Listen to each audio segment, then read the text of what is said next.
Video शुरू करने से पहले चैनल को सब्सक्राइब करना न भूलें और हाँ, बेल आइकन भी प्रेस करें। नमस्कार, मैं सुनील वर्मा ध्येय आईएएस टीम की ओर से आपका स्वागत करता हूं ध्येय टीवी पर। हम बात करेंगे डेली करंट अफेयर्स के अपने प्रोग्राम पर, जैसा कि हम प्रतिदिन करते आए। इस वीडियो में मैं दो टॉपिक डिस्कस कर रहा हूं। पहला जो टॉपिक है, इसमें हम बात करेंगे केरल के सिल्वर लाइन प्रोजेक्ट के विषय में। समझेंगे सिल्वर लाइन प्रोजेक्ट क्या है, क्यों चर्चा में बना हुआ है, इससे केरल राज्य को क्या फायदा मिलेगा। वह जो दूसरी खबर है, उसमें हम बात करेंगे मॉनसून के विषय में और समझेंगे कि मॉनसून के किस पैटर्न में बदलाव नोट किया जा रहा है। आइए इन्हीं दोनों खबरों को एक एक करके विश्लेषित करते हैं। सबसे पहले आप इंडिया का मैप देखिए और केरल राज्य को देखिए। केरल राज्य जहां पर है, आपको पता है यह पश्चिमी घाट का विस्तार है और इसके वजह से ये जब पश्चिमी घाट का यहां विस्तार है तो यहां का जो उच्चावत है, जो रिलीफ है, अर्थात यहां की जो भू आकृति है, उसमें काफी ज्यादा असमानता है, समतल क्षेत्र का जो है कि कमी है। अब ये जो सिल्वर लाइन प्रोजेक्ट है, इसके तहत क्या किया जाएगा, जो ये केरल राज्य की राजधानी है तिरुवनंतपुरम, उसको जो है कि वो केरल के सबसे उत्तरी जिले से जोड़ा जाएगा। और यह जो रेल नेटवर्क है इसलिए महत्वपूर्ण है क्योंकि यहां पर अभी जो यातायात के विकल्प हैं उनमें जो गति है वो काफी कम है, अर्थात समय काफी ज्यादा लगता है, क्योंकि यहाँ का जो पहाड़ी क्षेत्र है उसमें जो परिवहन के विकल्प हैं या जो सड़कों का जाल है वो पूरी तरह से नहीं बिछ पाया है और ना ही रेल नेटवर्क बहुत ज्यादा मौजूद है। हाँ, ये जरूर है कि इस राज्य में संपन्नता है, लेकिन फिर भी यहाँ पर जो क्षमताएं हैं वो काफी ज्यादा हैं और उन्हीं क्षमताओं का दोहन करने के लिए यह जो एक प्रोजेक्ट बनाया गया। आइए कुछ चीजों को समझते हुए हम आगे बढ़ते हैं। पश्चिमी घाट की पहाड़ियों से घिरा हुआ राज्य है केरल। इसकी राजधानी है तिरुवनंतपुरम। पहाड़ों, घाटों और झीलों की वजह से यहाँ की जो प्रकृति काफी मनोरम है और इसी के कारण इसको देवताओं के देश के रूप में संबोधित किया जाता है। राष्ट्रीय राजमार्ग 3 यहाँ पर विस्तार है, लेकिन ये सभी क्षेत्रों को नहीं जोड़ पाता। क्योंकि पहाड़ी क्षेत्र है, इसकी वजह से रेल नेटवर्क और सड़कों का विकास प्रत्येक क्षेत्र में नहीं हो पाया है। जो पहाड़ी और जंगली क्षेत्र हैं अभी भी वहां पर काफी ज्यादा विकास की संभावनाएं हैं। रेलवे का विस्तार यहाँ के जो कोस्टल एरिया है सिर्फ वहीं तक हो पाया है और जो फॉरेस्ट वाले एरिया हैं उनका विकास वहां तक नहीं हो पाया। इस जो है कि राज्य में 41 नदियां हैं और 1687 किलोमीटर लंबा राजमार्ग बनाया गया है, जल मार्ग। लेकिन फिर भी इस राज्य की यह कहना है कि अगर हम यहाँ पर जो रेलवे नेटवर्क है उस रेलवे नेटवर्क को, जिसको सिल्वर लाइन प्रोजेक्ट कहा जा रहा है, हम विकसित कर लेते हैं तो हमारे यहाँ जो ह्यूमन डेवलपमेंट है वो और बढ़ेगा। जबकि यहाँ पर आपको पता है शिशु मृत्यु दर देश में सबसे कम है, जीवन प्रत्याशा यहाँ पर सबसे ज्यादा है, जिलों की संख्या यहाँ पर 14 है और यह जो कासरगोड है सबसे उत्तरी जिला है। तो क्या हुआ है, केरल कैबिनेट ने राज्य में यातायात को सुगम बनाने, अधिक तीव्र करने के लिए तिरुवनंतपुरम से लेकर कासरगोड तक एक semi high speed rail corridor विकास करने की प्रक्रिया को अनुमति दे दी है। और इसी को, जो कि तिरुवनंतपुरम से लेकर कासरगोड तक semi high speed rail corridor बनाया जाएगा, इसी को सिल्वर लाइन प्रोजेक्ट नाम दिया गया है। और इससे राज्य का कहना है कि इससे जो हमारे यहाँ के संसाधन है उसका अच्छा दोहन कर पाएंगे, साथ ही साथ राज्य के हर भाग में हम अपनी सुविधाओं को पहुंचा पाएंगे और इसके वजह से क्या होगा, जो हमारा ह्यूमन रिसोर्स है उसको हम और विकसित कर पाएंगे। राज्य के हर भाग के लोगों को हम जो है कि मेडिकल फैसिलिटी के साथ साथ जितनी अन्य फैसिलिटी हैं वो त्वरित रूप से पहुंचा पाएंगे। स्वाभाविक है किसी भी राज्य के लिए इस प्रकार का अप्रोच काबिल तारीफ है। यह जो राज्य है, यह जो प्रोग्राम है फ्लैगशिप प्रोग्राम है इस राज्य का, और इसको कहा जा रहा है कि इससे क्या होगा, उत्तरी केरल और दक्षिणी केरल में जो एक थोड़ा सा असमानता दिखाई देती है उसकी जो है कि क्षतिपूर्ति हो सकेगी। यह जो ट्रैक बनाया जाएगा इस पर 200 किलोमीटर प्रति घंटा की रफ्तार से ट्रेनें दौड़ सकेंगी और इस पर जो टोटल खर्च आएगा लगभग 64,000 करोड़ रुपए का खर्च आएगा। यह जो कॉरिडोर होगा इसकी लंबाई होगी 540 किलोमीटर और यह जो है कि केरल के 14 जिलों में से 11 जिलों से गुजरेगा।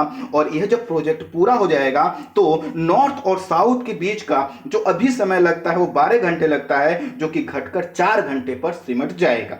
इसको विकसित करने की जिम्मेदारी दी गई है Kerala rail development corporation limited को, और यह जो KRDCL अर्थात Kerala rail development corporation limited है, यह क्या है, केरल सरकार और केंद्रीय रेल मंत्रालय का एक क्या है, जॉइंट वेंचर है, जॉइंट जो है कि प्रोग्राम है। इस परियोजना की जो समय सीमा रखी गई है 2025 रखी गई है, और यह जो सिल्वर लाइन से जुड़े हुए जिले हैं उनका नाम दिया गया है। कई बार जो है कि प्रारंभिक परीक्षा में इसको पूछ भी लिया जाता है। यह जो है कि 2 लेन ग्रीन फील्ड कॉरिडोर होगा। इसका मतलब यह है कि यह जो कॉरिडोर है पहले से बने हुए कॉरिडोर का भाग नहीं है, बिल्कुल नई लाइन बिछाई जाएगी। तो ऐसे जो प्रोजेक्ट होते हैं जो नए सिरे से विकसित किए जाते हैं उनको बोला जाता है 2 लेन green field corridor. Green field इसलिए क्योंकि नई जगह पर इसको बसाया जा रहा है, किया जा रहा है। यह जो रेल लाइन है इसको कम जनसंख्या घनत्व वाले क्षेत्रों से गुजारा जाएगा, जिससे वहां पर जो कृषि वाली भूमि है या उन क्षेत्रों में जो भूमि है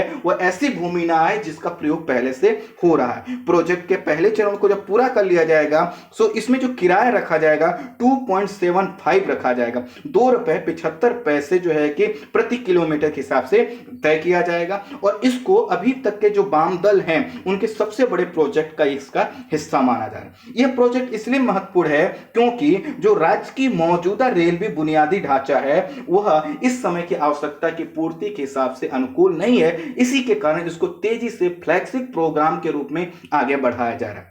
जो अभी केरला में मौजूदा रेलवे लाइन है वो अधिक जो है कि मुड़ी हुई है, और उसकी वजह से यहाँ पे जो ट्रेनों की औसत स्पीड समानता दिखाई देती है वो 45 किलोमीटर प्रति घंटा दिखाई देती है। स्वाभाविक है, इसके द्वारा जब यह विकास हो जाएगा तो 200 किलोमीटर प्रति घंटा की जो स्पीड रखी गई है अगर उसकी पूर्ति नहीं भी होती है, अगर वह 170-180 किलोमीटर प्रति घंटा की स्पीड से भी अगर यहाँ पर मूव करती है तो आप समझ सकते हैं कितनी ज्यादा वृद्धि होगी। इसको जो है कि केरेल जो इसको बनाने वाली कंपनी है का कहा गया है इसके द्वारा कि इस पर अधिकांश जो ट्रेनें होंगी वह EMU टाइप की होंगी, सामान्यतः 9 डब्बों की होंगी और इनको 12 डब्बों तक बढ़ाया जा सकेगा। अब यह जो कॉरिडोर बनाया जाएगा प्रत्येक 500 मीटर पर एक सर्विस रोड भी रखा जाएगा जिससे इसको कनेक्ट किया जा सके। सरकार का कहना है इससे रोजगार बढ़ेगा, ग्रीन हाउस गैस का उत्सर्जन कम होगा, क्योंकि रेलवे के द्वारा जो है उत्सर्जन कहीं ना कहीं जो सड़क परिवहन के अन्य विकल्प हैं उसकी तुलना में कम होता है। इससे जो रूरो फेरीज का सेवाएं होती हैं उनमें वृद्धि होगी, और साथ ही साथ जो लोगों तक संसाधनों की पहुंच है, सरकारी सेवाओं की पहुंच है, या लोगों का एक क्षेत्र से दूसरे क्षेत्र के लोगों का जो कनेक्टिविटी है उसमें जो है कि गति आएगी। आई होप आप समझ पाए होंगे। अब हम बात करते हैं मॉनसून के पैटर्न में आए परिवर्तन के विषय में।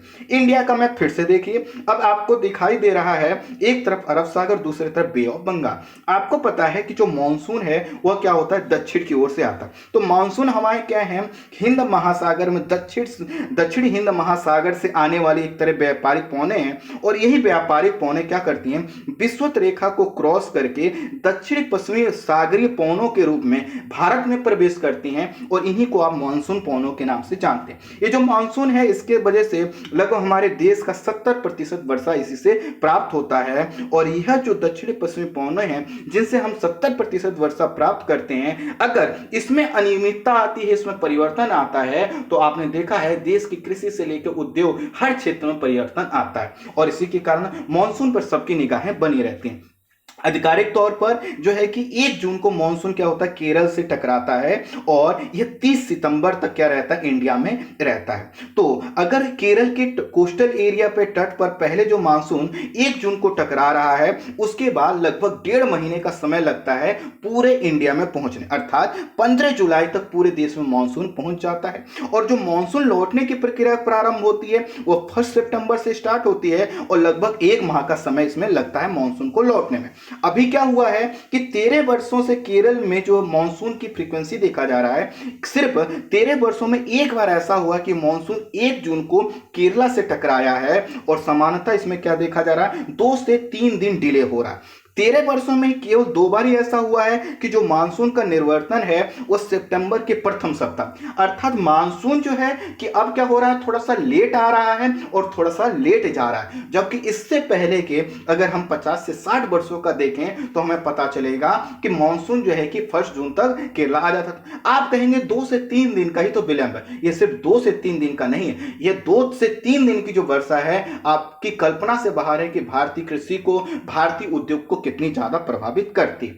अब जो मानसून है वह क्या है, मानसून जो है लेट से आ रहा है। और एक चीज और देखा जा रहा है कि जो बारिश वाले दिन हैं उनकी संख्या घट रही है। बारिश वाले दिन का मतलब क्या है कि जैसे मान लेते हैं पहले जो मानसून का पीरियड था उन 4 महीनों में बारिश जो है अगर मान लेते हैं 70 से 80 दिन होती थी, अब उसकी संख्या तेजी से घट रही है। अर्थात मानसून के पीरियड में ही जो जिस दिन बारिश होती है ऐसे दिनों की संख्या घट रही है। आईएमडी की रिपोर्ट कहती है कि 22 प्रमुख शहरों में यह देखा जा रहा है कि जो 95% वर्षा है वह 3 से लेकर 27 दिन में ही हो जा रही है, जबकि मानसून का पीरियड क्या है लगभग 4 महीने का।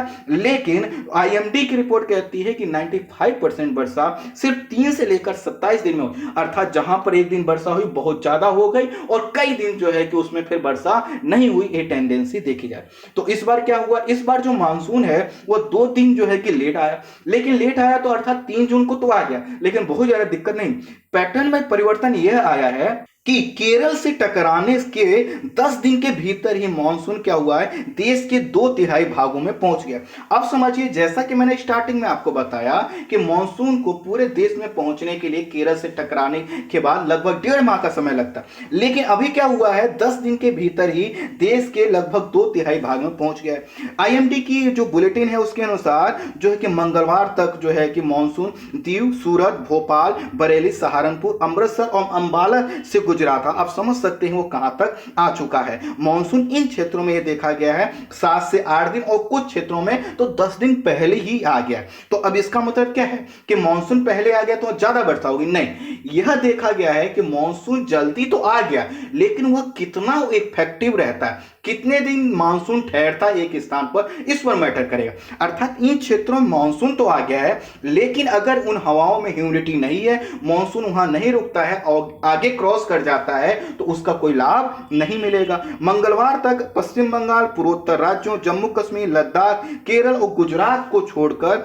देश के सामान्य में अधिक वर्षा दर्ज की जाए। तो अभी जो मानसून है उसमें क्या ह्यूमिडिटी है, उससे वर्षा जहां पर मानसून जा रहा है वर्षा हो रही, लेकिन यह टोटल पूरे मानसून पीरियड में कितनी वर्षा होगी यह जो है कि कहना अभी कठिन है। यह नहीं कह सकते हैं कि मानसून चूंकि पहले आया है और कई जगहों पर स्टार्टिंग में वर्षा ज्यादा हो रही है तो हमेशा वर्षा ज्यादा हो सकता है। आने वाले दिनों में हमें देखने को मिले कि सूखे का जो पीरियड है वह बढ़ रहा है। मानसून जल्दी क्यों आया, इसके पीछे कारण यह है कि बंगाल की खाड़ी में आपको पता है कुछ समय पहले यास साइक्लोन आया था और इसके वजह से जो अंडमान निकोबार है वहां पर जो मानसून है जल्दी पहुंचा। इसके अलावा जो ताउते साइक्लोन आया था अरब सागर में, उसने क्या किया, देखिए साइक्लोन जो होते हैं क्या होते हैं, लो प्रेशर होते हैं, चाहे बंगाल की खाड़ी में आया फिर जो है कि अरब सागर में आया। इन्होंने क्या किया, वहां पर लो प्रेशर क्रिएट किया। लो प्रेशर क्रिएट करने की वजह से जो मानसून की हवाएं थी जो दक्षिण से आती हैं वो पहले यहां पर आ गए। और आपको पता है कि ताउते और यास ने क्या किया, इंडिया के जो कोस्टल स्टेट हैं जैसे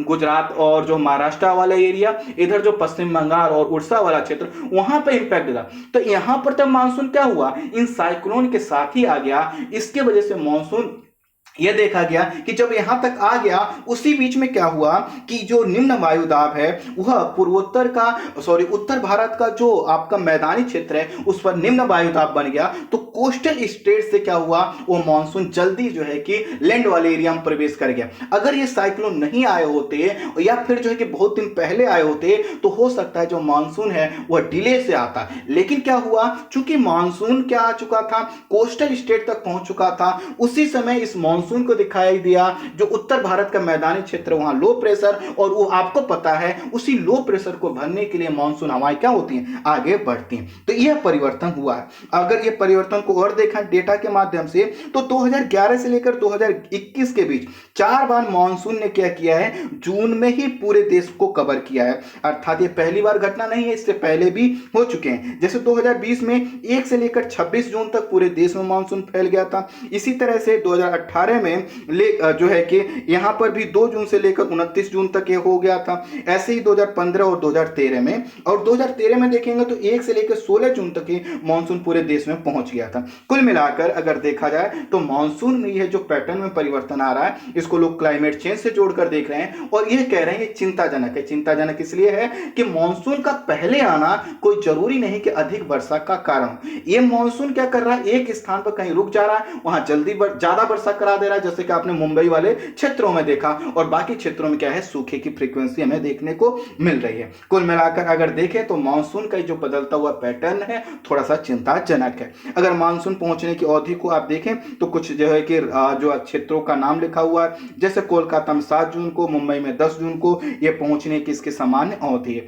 संपूर्ण भारत में जो औसतन वर्षा होती है आपको पता है 117 सेंटीमीटर होती है, और भारत की जो वर्षा है वह पर्वत श्रेणियों को फॉलो करती है। जैसे कि आप मेघालय वाले क्षेत्र में देखें अधिक वर्षा होती है, उसके पीछे का कारण क्या है, गारो खासी जयंतिया का पर्वतीय विस्तार। ठीक इसी तरह से आप देखें जो पूर्वोत्तर भारत से लेकर हिमालय से होते हुए जैसे जैसे आप पूरब से पश्चिम की ओर बढ़ेंगे, जो मानसून के द्वारा होने वाली वर्षा उसमें कमी आती है। ठीक इसी तरह से अगर आप देखें तो अरावली के समानांतर वर्षा जो है कि पूरब में होती है, पश्चिम में नहीं होती। तो इस तरह से जो है कि मानसून क्या करता है, कहीं ना कहीं पर्वत श्रेणियों को फॉलो करता है, और यही बात जो है कि आपको पश्चिमी घाट वाले क्षेत्र में भी देखने को मिले। आई होप आप संक्षेप में इन दोनों ही टॉपिक को समझ पाए होंगे। इस वीडियो में इतना ही। Thank you so much.